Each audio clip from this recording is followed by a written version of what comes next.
On the banks of the sacred river Sarayu, there stood the magnificent city of Ayodhya, a jewel among kingdoms founded by the great Manu himself. Its people were prosperous and content, living in harmony under the wise rule of their beloved king. This was King Dasaratha, righteous, learned, and beloved. Like Indra ruling the heavens, he protected his kingdom with wisdom and strength. He had 3 devoted queens, Kaushalya, Sumitra, and Kaikeyi. Yet despite all his glory, the king's heart carried a deep sorrow.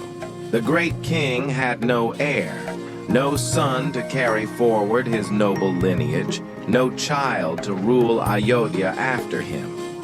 Finally, the king made a momentous decision. He would perform the Ashvamedha, the sacred horse sacrifice, to invoke divine blessings for a son. His guru, the great sage Vasishta, blessed this sacred endeavor. Preparations began on a grand scale. On the northern bank of the Sarayu, a magnificent sacrificial pavilion was erected. Invitations were sent to kings and sages from across the land. A sacred horse was chosen, adorned with gold and silk, to roam the kingdom for 1 year, a symbol of the king's sovereignty.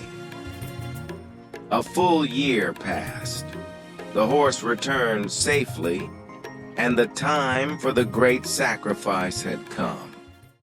The blessed sage Rishyasringa, renowned for his purity and spiritual power, was invited to be the chief priest. The sacrificial ground was a wonder to behold. 18 golden pillars rose toward the heavens. Thousands of Brahmins gathered, learned in the sacred Vedas. For days, the sacred rituals continued. Offerings were made into the holy fire, accompanied by the chanting of ancient mantras. King Dasaratha, with his queens by his side, prayed with all his heart for the blessing of sons.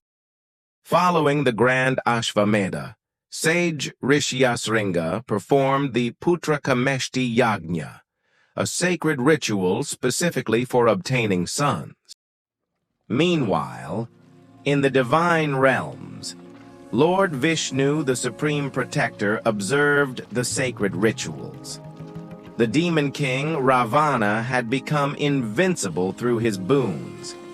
Only a human could defeat him. With infinite compassion, Lord Vishnu smiled.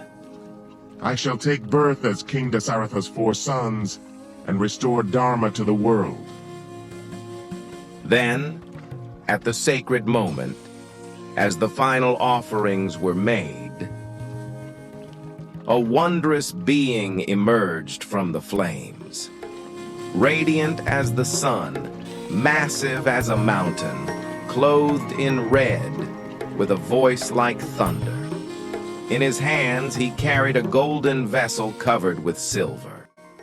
O king, I come from Prajapati himself. Receive the fruit of your sacrifice.